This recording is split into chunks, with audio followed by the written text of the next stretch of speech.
Good afternoon and welcome to this special edition of the Federal Executive Forum celebrating 16 years of profiling IT mission programs in the federal government. This is our first annual Profiles in Excellence Chief Data Officer program, which will be coming to you from the virtual studios of WTOP and the Federal News Network. I'm Luke McCormack, and during today's show, we will discuss big data analytics and artificial intelligence trends and strategies at numerous government agencies and hear from the key leaders making them happen. With me on today's show are Mike Horton, Chief Data Officer, Department of Homeland Security, Tom Sasala, Chief Data Officer, Department of Navy, Nitesh Manikoff, Chief Data Officer at the FAA, Alan Jacobson, Chief Data and Analytics Officer at Alteryx, Nick Saki, Principal Technology Strategist at Pure Storage, and Nicholas Spees, Chief Federal Technologist at Snowflake. Well, I couldn't think of a more timely subject of data analytics and artificial intelligence, and who better to talk about that than the Chief Data Officer community and certainly our partners that are helping us out here. OMB has set the table, got good guidance from the Hill. It's time to light it up. Let me start with you, Mike. You just entered on duty there in regards to the Chief Data Officer position. Give us a state of what you're seeing over there. What direction are you getting? Sort of what's the strategy? Well, thanks, Luke. Thanks for having me on, and thanks for giving me the opportunity to talk a little bit about what we're doing. We're excited. It's been a lot of discovery. We've been doing our best to get an inventory going, to find out what we have to work with. But the really good news at DHS is that there's been a lot of really good data work happening down at the components. We don't have to really reinvent anything. It's more of a collection exercise. It's more of an opportunity to learn about the great data products and great data products opportunities that are happening down at our 22 components. It's a really diverse mission at DHS, and data helps us in so many ways. And the good news is, like I said, it's already happening. We're collecting data on emergency management from FEMA. We're collecting data on immigration statistics from USCIS. We are collecting buoy and weather data from the US Coast Guard.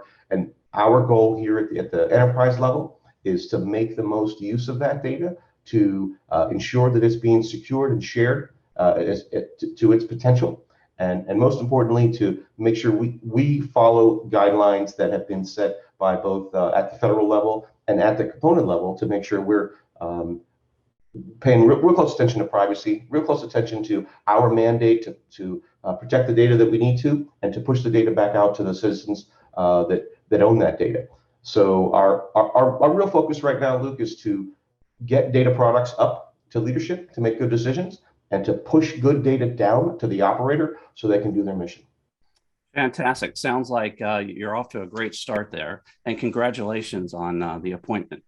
Tom, how about over at the Department of Navy? There's a lot of activity going on over there. I know you've got a lot of moving parts. Tell us about the state of the state at the Department of Navy.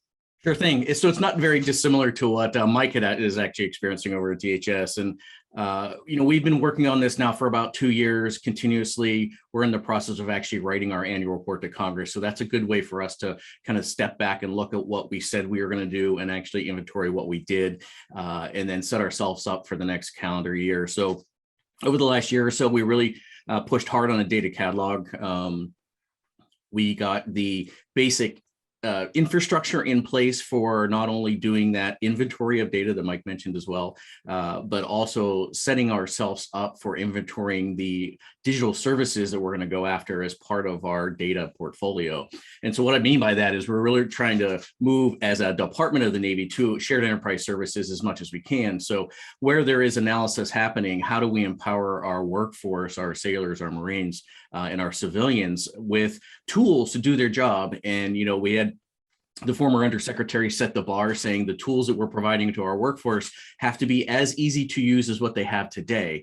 And so that kind of sets the bar at the PowerPoint or Excel level in terms of ease of use, which is good, right? The challenge is how do you extract as much value out of the data as you can by giving some very basic tools, and then empowering that maybe 5% or 1% of the workforce with the power tools that they need to do their job. And so We've been working hard on use cases. We have a number of really compelling use cases supporting fleet forces in terms of readiness and ship preparedness and aircraft maintenance type data. And we've also, obviously, I think with a lot of the federal CDOs have been digging in on the COVID data, supply chain challenges, and some PPE things there. That seems like the gift that keeps on giving, in my opinion. And then, lastly, we've really been working very closely with the Undersecretary, the former one and the current acting Undersecretary on performance management. So how do we start using data in the Department of the Navy to drive performance, make decisions, measure their outcomes, and then react to what we're seeing in terms of the decisions that are being made? And that really is a seminal moment for the department because thus far, kind of broadly, we haven't really used data for true decision-making purposes beyond what I would consider the more tactical kind of warfighting sort of aspects. So that's exciting, and we're looking forward to where we're heading and looking forward to the rest of the conversation. Yeah, no doubt that we're talking about this higher order decision-making, whether it's at the leadership level all the way down to the sailor level, giving them these fantastic tools to make that happen. Nitesh, how about over at FAA? You all are on a journey over there. With next gen and everything else going on, and that data analytics so important at the FAA. Very true, Luke, and good afternoon, and thank you for inviting me to be part of this. It's both a pleasure and a privilege. Haven't had this opportunity to have this conversation in a year or so. As both Mike and Tom mentioned, the story is not very dissimilar. I fortunately have had a couple more years to work on it. The main effort at the agency, obviously, in simple terms, is improving decision intelligence for everyone, everywhere within the agency. And a key focus of that is trying to get to as much self-service, as much rapid deployment, so that we can enable everybody throughout the agency to use data.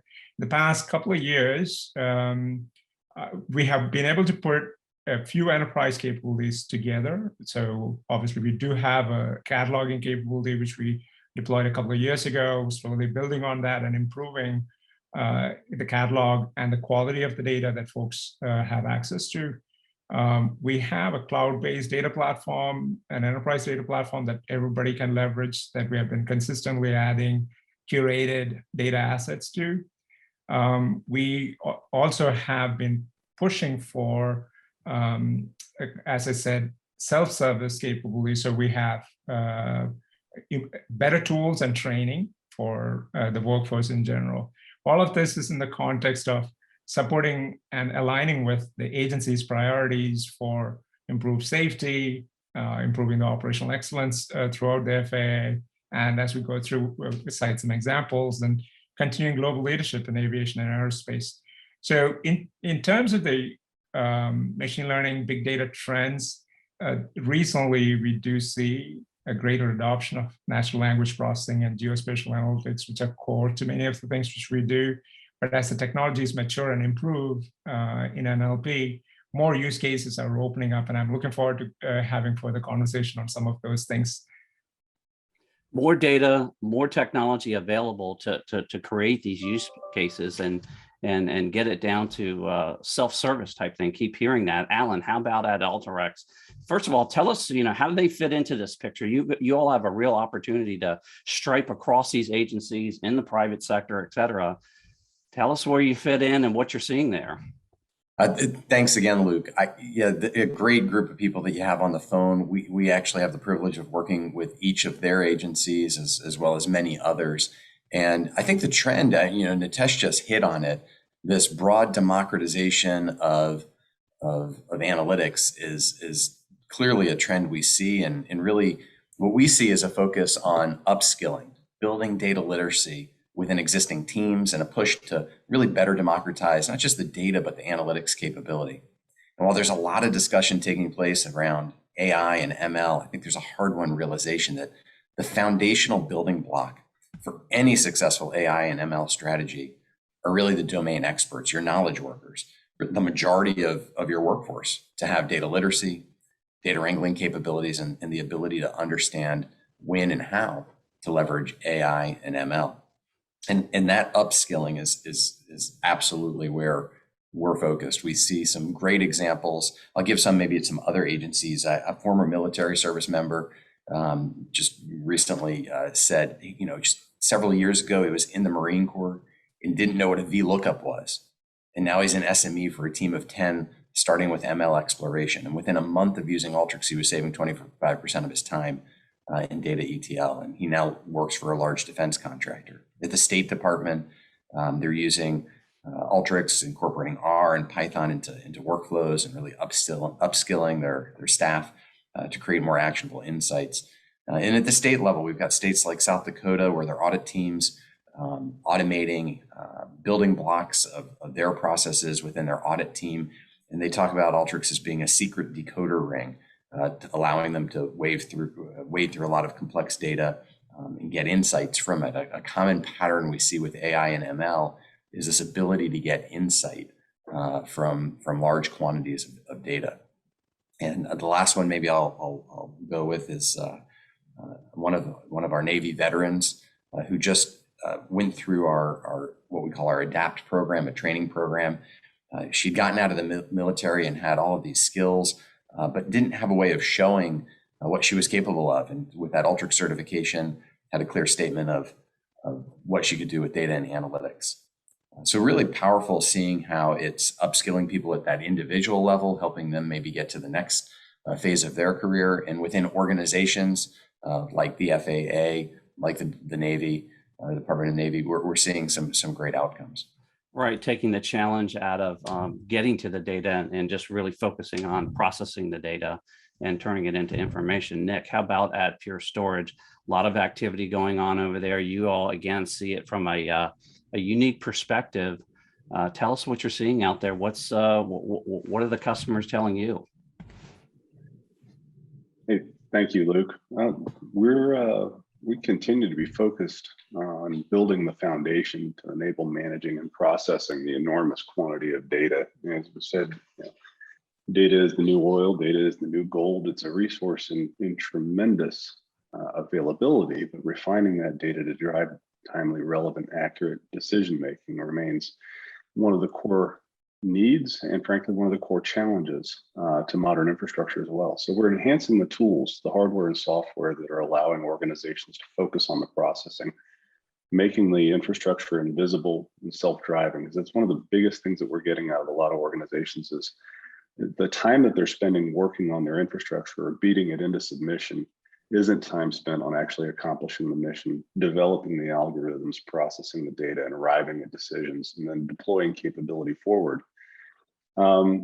So, the infrastructure needs to be basically a tool that invisibly or automatically, unobtrusively helps the data scientists and the end users ultimately obtain their objectives. Across the foundation of the infrastructure, we're seeing high performance object and file storage, which are really the data types that predominate in cloud and hyperscale environments, remain a key and essential capability for our customers and really remain a key tenet of our development. And then we've seen tremendous expansion in the demand for better tools, newer application infrastructure in the form of the growth of Kubernetes, and a tremendous growth in the development and deployment of artificial intelligence for actual production work across all fields: medical, intelligence and security, manufacturing, supply chain, you name it. If a human or a team of humans were developing solutions, monitoring situations, et cetera, then artificial intelligence is rapidly being deployed to augment and assist them or fully automate the process. So the need is for systems that allow people to get more work done and scale to support greater quantities of data. And putting those building blocks together, maturing that technology so that the CIOs, as you said, don't have to wrestle with that. So important so that they can focus on these higher order value chain type operations and analytics, et cetera. Nicholas, how about at Snowflake? You're sort of up that value chain, if you will, in regards to the analytics. What are you seeing out there as all this data gets collected and everyone's trying to process it and analyze it and make good decisions? Yeah, thanks, Luke. Good afternoon, and everyone at home. Good afternoon to you too. There's a lot of trends that we could identify and talk about, and my colleagues have done a great job of that already. I'll just add one more to that, and It's especially relevant in all of public sector, not just federal government, not just state governments, not even just public sector. It's all of everyone. And it's the need to share data and collaborate on data. Great example with the great folks we have here today. The FAA has to collaborate with NTSB. They have to collaborate with air carriers. They have to collaborate with the public and let us know where flight safety issues are. Bill of Rights for airline passengers. All of those things are issues that the FAA can solve, but can solve better if they have data from the NTSB, data from the air carriers, and if they're giving that data back to them. Same thing at DHS. DHS collaborates across all of its subcomponents, and they also collaborate with agencies outside of their own sort of cloud of influence. And the great thing about the government agencies is that you may have a very specific purpose, but you may have a shared mission with several agencies. So the biggest trend we're seeing is that agencies are collaborating and sharing data at a much higher rate than we've ever seen before, Luke. Yeah, it's interesting because it's not only at a much higher rate, but we're talking real time, right? When you talk all of these three agencies, you're talking real time data analytics here to be making these decisions. No question about that. Tom, how about giving us a specific program that you'd like to highlight that you've been working on over there at the Navy in regards to data analytics, artificial intelligence, et cetera? Yeah, so we have a number of things going on. And I think probably the easiest thing to highlight is what we're trying to do for the enterprise, and then how that fits into maybe some of the things that Nicholas and Alan and Nick have mentioned actually as well. So we're working with OSD. OSD has this platform called Advana. It's the enterprise analytics for the Secretary and the Deputy Secretary of Defense. So we have a tenant inside that environment called Jupiter, which is our enterprise analytics for the Department of the Navy. We're trying to draw data in and make it available, readily accessible for all of our workforce, right? And so I just had a conversation yesterday actually with the folks in the C4I program on the tactical side about how do we push that analytic capability at scale down to the fleet as far to the edge as possible.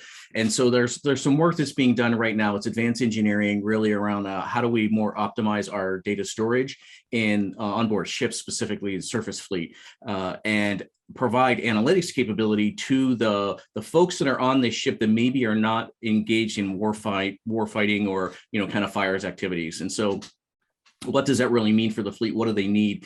We're in the process of defining the kind of the requirements and how we want to structure that work that we're doing on the ship. And so it doesn't have a name yet in terms of our program, but what it is it's advancing the warfight through that operational advantage created through data and data analytics, right?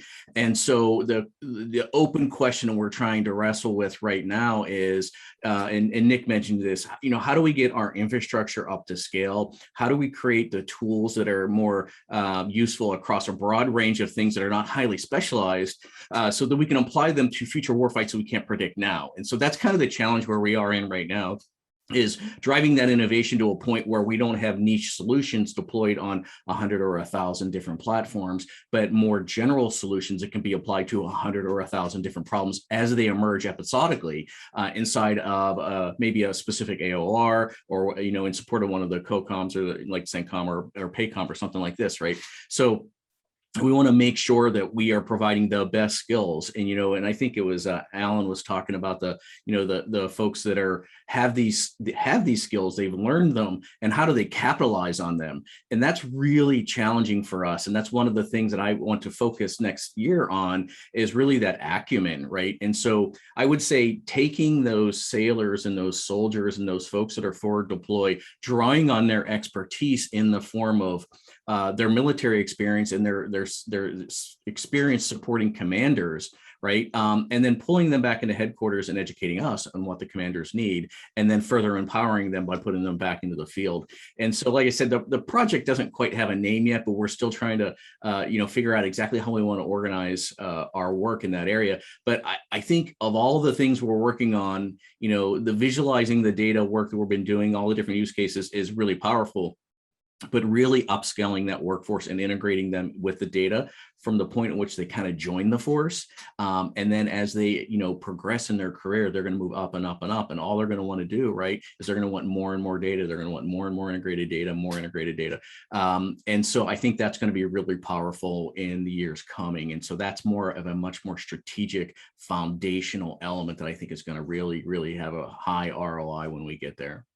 Fantastic and interesting. I think it's the first time on the show that we've actually had this late breaking of news where we have a program that doesn't even have a name yet. Yeah. But certainly, the ability to put that power in the hands of those sailors is fascinating and incredible. We look forward to that. All right, we're going to take a short break. We'll be back in just a moment.